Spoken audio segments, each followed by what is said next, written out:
নাজিৰাত আদিবাসী ছাত্ৰ সন্থাৰ বিশেষ সভা সম্পন্ন গডউইন গ্ৰুপৰ শিৱসাগৰ জিলাৰ সকলো বিষয়ববীয়া ৰেজান হৰৰ টিমত যোগদান সদৌ অসম আদিবাসী ছাত্ৰ সন্থা কেন্দ্ৰীয় সভাপতি ৰেজান হৰৰ সভাপতিত্বত তথা কেন্দ্ৰীয় সমিতিৰ বিষয়ববীয়াসকলৰ উপস্থিতিত নাজিৰা চহৰৰ অসম চাহ মজদুৰ ভৱনত এক বিশেষ সভা অনুষ্ঠিত হয় সভাখনিত আশা দুয়ো গোটৰ উপস্থিতিত সংগঠনটোৰ সাংগঠনিক ভেটি শক্তিশালী কৰাৰ সন্দৰ্ভত আলোচনা কৰা হয় এই সভাতে গডউইন গ্ৰুপৰ শিৱসাগৰ জিলা সমিতিৰ সভাপতি সুৰেশ খেৰৱাৰৰ অনুমতি সাপেক্ষে উপসভাপতি জোনাকী পাণ্ডৱ সহিতে জিলা বিষয়ববীয়াৰ লগতে নাজিৰা আঞ্চলিক আৰু ডিমৌ আঞ্চলিকৰ সমূহ বিষয়ববীয়াই আশা কেন্দ্ৰীয় সমিতিৰ সভাপতি ৰেজান হৰৰ নেতৃত্বত আশাত যোগদান কৰে সভাত সৰ্বসন্মতিক্ৰমে ভাৰপ্ৰাপ্ত সভাপতি হিচাপে জোনাকী পাণ্ডৱক সম্পাদক হিচাপে অজয় ভূঞাক উপসভাপতি হিচাপে ললিত তাঁতী বিতুল কুৰ্মী দীপক নায়ক আৰু ৰাজা ওৰাঙক আগন্তুক কাৰ্যকাল চলাই নিবলৈ দায়িত্ব দিয়া হয় সভাখনিত আশা কেন্দ্ৰীয় সমিতিৰ সভাপতি ৰেজান হৰক সাধাৰণ সম্পাদক দেবেন ওৰাং এ নিউজৰ পৰিচালন সঞ্চালক দেৱজিৎ তালুকদাৰ আৰু ডিব্ৰুগড় জিলা সমিতিৰ যুটীয়া সম্পাদক মিটু কিস্কু উপস্থিত আছিল সভাত শিৱসাগৰ জিলাৰ প্ৰত্যেকখন চাহ বাগিচাত প্ৰাথমিক সমিতি গঠন কৰা প্ৰস্তাৱ গ্ৰহণ কৰা হয় লগতে গাঁও বাগিচা অঞ্চলত স্কুল বলা কাৰ্যসূচী ৰূপায়ণ কৰাৰ প্ৰস্তাৱ গ্ৰহণ কৰা হয় সভাৰ আৰম্ভণিতে আশাৰ সভাপতি ৰেজান আৰু সাধাৰণ সম্পাদক দেবেন ওৰাঙে জুমুইৰ গুৰু তথা অসম চাহ মজদুৰ সংঘৰ নাজিৰা শাখাৰ সম্পাদক ভদ্ৰ ৰাজোৱাৰক লগ ধৰি চাহ শ্ৰমিকৰ বিভিন্ন সমস্যাসমূহ আলোচনা কৰাৰ লগতে আদিবাসীৰ বিভিন্ন সমাজৰ সাংস্কৃতিক দিশৰ ওপৰতো আলোচনা কৰা হয় বুলি আশাৰ সম্পাদক গৰাকীক জানিবলৈ দিয়ে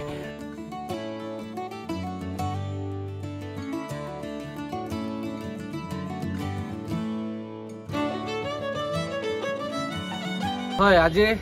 শিৱসাগৰ জিলা কমিটি আমাৰ দুয়ো পক্ষৰ আজি যি আমি দেখিবলৈ পাইছো সদৌ অসম আদিবাসী ছাত্ৰ সন্থা আমি কেন্দ্ৰীয় সমিতিৰ এটা সজাতি দল আহে আজি নাজিৰাত উপস্থিত হৈ আমি সঁচাকৈ ভাল লাগিছে যে যিবিলাক আমাৰ ফাউণ্ডাৰ আশাবিলাক আমাক কৈছিল যে এক হ'ব লাগে আমি এই একত্ৰীকৰণ আমি ঘাৰ বাপাইছি যি আমাৰ যি আন্দোলন এক হ'বৰ কাৰণে যি আমি প্ৰচেষ্টা আৰম্ভ কৰিছোঁ আমি গ্ৰাছ ৰুটৰ পৰা আমি হয়তো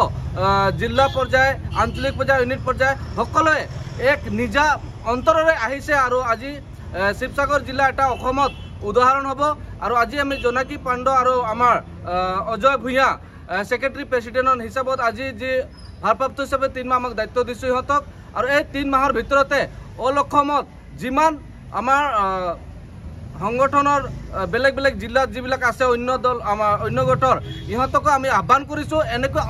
অন্তৰেৰে আমাক মাতক আমি যাম আৰু আমি এক লগ হৈ কাম কৰিবৰ কাৰণে সাজু আছোঁ সদৌ অসম আদিবাসী ছাত্ৰ সন্থা মই সবকে একে আহ্বান করব যে আজ ऐतिहासिक हिसाब से जोनाकी पांडव और हमने अजय भूया आज शिवसागर जिला में जो कारलाए ओके हमने धन्यवाद दे भाई और इसने सब जिला के जो आंतरिक से मिला था सेमन साइड ई टू ई मिलान कखनो नेटुटी सदौ असम आदिबासी छात्र सन्था सेंट्रल कमिटी बेटला हमने धन्यवाद दे नमस्कार आम सदौ असम आदिबासी छात्र सन्थार एक अजाति दल शिवसागर जिलार नाजिरात उपस्थित हलोहि और ये नाजिरात जी असम चाह मजदूर संघर कार्यालयर सभाकक्ष आछे इयात दुईटा गोटर आचार कर्मकर्ताসকল একত্ৰিত হৈছিল আৰু এই একত্ৰিত হৈ ইয়াত শিৱসাগৰ জিলাৰ সমিতি আমি তদন্ত সমিতি গঠন কৰা হ'ল আৰু ইতিমধ্যে আমি ভাৰপ্ৰাপ্ত সভাপতি হিচাপে জোনাকী পাণ্ডৱক দায়িত্ব দিয়া হ'ল আৰু অজয় ভূঞাক সম্পাদক হিচাপে আমি দায়িত্ব দি আগন্তুক 3 মাহৰ বাবে এই সমিতি গঠন কৰা হ'ল। আগন্তুক 3 মাহত পূৰ্ণ পৰ্যায়ৰ অধিৱেশন হৈ শক্তিশালী সদৌ অসম আদিবাসী ছাত্ৰ সন্থাৰ এক সমিতি ইয়াত গঠন কৰা হ'ব আৰু ইয়াৰ আমি সিদ্ধান্ত গ্ৰহণ কৰিলোঁ যে যোৱাকালি যিটো পেপাৰত বা আজি যি মিডিয়াত এটা কথা আহিছে যে চাহ শ্ৰমিকসকলৰ